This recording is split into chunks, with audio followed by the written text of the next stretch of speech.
The construction king does open large, $50. Queen tag he calls and it folds to me. I have pocket queens and it's time to raise for value. I 3-betted a 225 and both players call. 3 ways to a flop, and it's a decent one. 943 rainbow. When it checks to me, sometimes I'm c-betting, but I also want to be careful playing so deep. I check it back. The turn's a native diamonds, and the construction king bets 2k.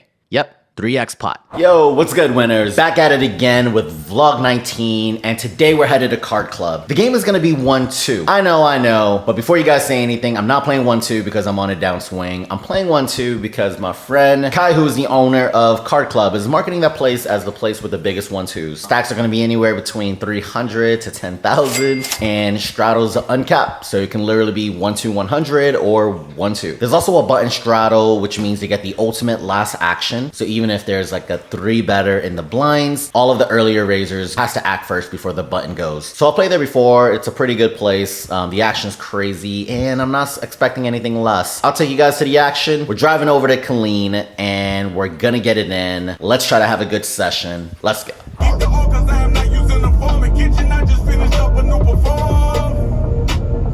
Nothing really happens in this hand, except I get aces. And since there's actually people who want to complain about everything, here goes my analysis. Friendly's on the hijack and raises it to 10. I've played here a bit and have noticed a ton of overcalling pre, so you'll notice a lot of bigger than usual raises from me. I raise it to 50 and he calls. Heads up to a flop of queen jack for a rainbow. Friendly checks it over and I have a variety of options. I can bet 1/3, 2/3, or jam it all in pre if I felt like he had kings and won't fold. Or I could fold myself if I put him on 2 pair plus. Of course, I try my best not to overthink things and just put out a small C bet of $35. Fortunately for us, he doesn't feel like he wants to draw for a second pair and he folds. And we get away with 1. Obviously, I'm just joking here, but the grander point I want to make is stop being a dick on the internet. It's free content. Come on, guys. And speaking of haters, I want to share one quick thing on my desktop. So here's my YouTube analytics. If you look across the right side, the likes are amazing. And I appreciate you guys so much for liking the videos. I think my channel average is like 98.4, 98.5, which is extremely high for any channel in any niche. But there's one weird phenomena that I've been seeing across my last 5 or 6 videos, and that is this. In the first 5 minutes of every single video, my rating is typically around 20 to 30%. There's 20 people or so who are subscribed to my videos and get notifications, and they literally come onto my video just to give it a thumbs down. And I suspect that's the reason why I'm getting really poor traction in the first hour. So if y'all can do me a quick favor, smash the like button. It's really gonna help my video get discovered by the algorithm and then find other people like you to watch it and hopefully promote this channel. I appreciate y'all. Hand number 2. Shorty's in the low jack. He buys in for 100, 150 at a time and gets aggressive with playable hands. This time, his stack's at 125 and he puts in $25 for a raise. I'm on the cutoff and I get pocket 7s. At full stacks, this is an easy call. So instinctually, I just put the chips in. However, this is a pretty easy raise or fold situation. And since I don't like folding, a raise to 125 would have been ideal. The worst option is actually the smooth call, given the call heavy dynamics of this game. I really don't want to split equity with the third player, especially someone who's going to raise the SPR post flop. And indeed, a third player comes in. The small blind joins for 25 and off to a flop we go. King, queen, 7, 2 diamonds. T-Rex checks and so does Shorty. It's on me with bottom set and I bet 35, charging all pairs and draws on this board. But everyone insta-mucks. All good. Just glad we get to win with a smaller pocket pair. So there was a live stream game going on, and now that game has become the main game. I get moved over and see a bunch of larger stacks. So I add 5k for a total stack of 6.6k. So on to the hand. The blinds are still 1-2, but half the table is straddling to all sorts of sizes. No straddle in this hand, but the construction king does open large, $50. Queen tag he calls and it folds to me. I have pocket queens and it's time to raise for value. I 3-betted a 225 and both players call. 3 ways to a flop, and it's a decent one. 943 rainbow. When it checks to me, sometimes I'm c-betting, but I also want to be careful playing so deep. Keep in mind that SPRs are fairly high right now, and the construction king actually covers me. I don't have any of the nut hands in my range on this particular board, and I'm fine playing a 2-street game. I check it back. The turn's a native diamonds, and the construction king bets 2k. Yep, 3x pot. Queen tag he gets out the way, and it's an uncomfortable call for me. Most likely, I'm folding to any larger follow-through with just 1 pair. The river's a jack of spades. Surprisingly, he only bets 175. Obviously, we're never folding, but it's difficult to tell if he's putting out a blocker bet or if he's inducing a raise. He covers me, so I really don't want to make any mistakes here. I'm happy with the 3x turn bet and just want to get to showdown with 1 pair. I make the call, and he shows pocket 10s.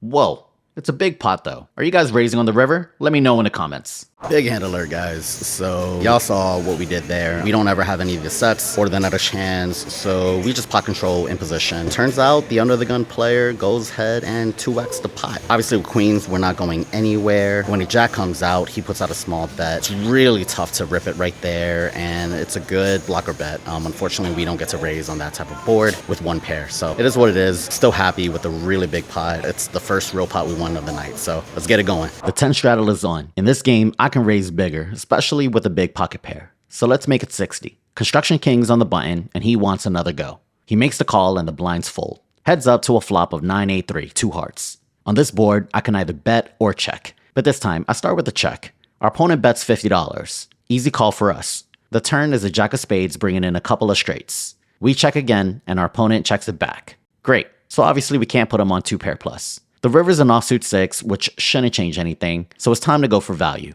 I think there's still some good hands that we can get value from, like Jack 10, 10 9, 9 7, 8 7. I opt for a half pot size of 125 and get quickly called. We show our queens, and it's good.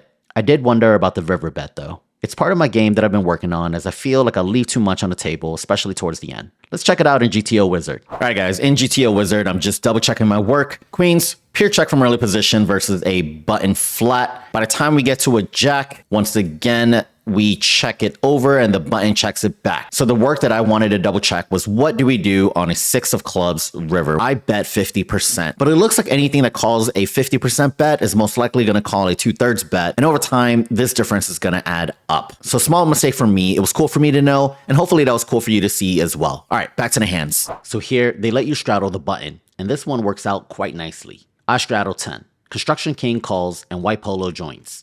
Everyone else folds.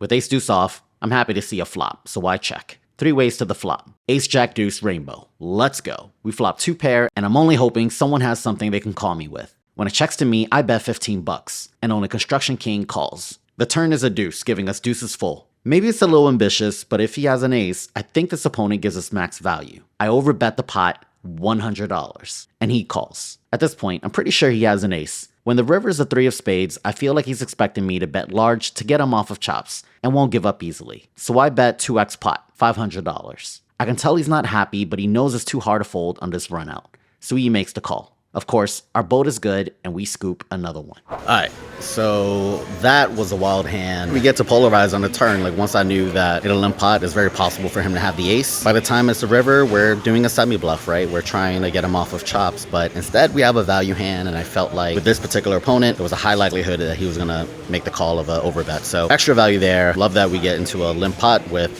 crazy value. Here's an interesting one. It folds to Goody in a hijack, the blinds are 1-2, and he makes it $35. I've noticed that the population tends to raise larger on smaller pairs. No one raises this large, for example, with queens plus. Anyway, I'm in a cutoff with pocket 9s, and I really don't want a third player in, so I 3-betted a 110, hoping to isolate and play in position. It comes back around to Goody, and he puts in the call. Heads up to a flop. The flop's queen 10-9 rainbow. We flop bottom set, but when Goody checks it over, I really didn't want to put in the c-bet. I think it folds out too much of the bottom end of his range, so I check it back. The turn's an 8. Bringing in a 4-liner. He bets 75. I guess it's feasible for him to have a queen jack or jack 10, but I don't really buy it. He's gonna have to barrel river to get me off. Besides, if I'm behind, I'm still drawing outs. The river's an ace. He fires off a river bet for decent size, a 2/3 bet of 175. I incentivize a lot of his bluffs by checking back flop, so I think this is a reasonable bluff catcher. I make the call, and surprisingly, he has a value hand. He shows a set of 8s. I ain't see that coming. We get 2 streets of value with our hand, which was actually the goal. You guys ever notice things in people's betting patterns?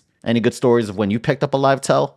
Let me know in the comments. All right, guys, so we are calling it a wrap. In total, I was in the game for 6.5K, and we're out the game for a little north of 11.5K for a 5K profit. Pretty good session overall. I thought I played pretty well. Maybe got loose and splashy in a couple of small spots, but otherwise we made money on all of our big hands. Overfolded the lower end of a straight, but the board just got worse and worse. So it is what it is. We can't call everything, but pretty happy with how we played, and hopefully the rest of the month goes as smoothly as this session. Anyway, I am getting ready to make the 50-minute track back. Hope you guys enjoyed this vlog, and if you guys did, don't forget to show me some love down below. First video back or second video back since my little vacation. Hope you guys enjoyed. All right, love you guys. Peace.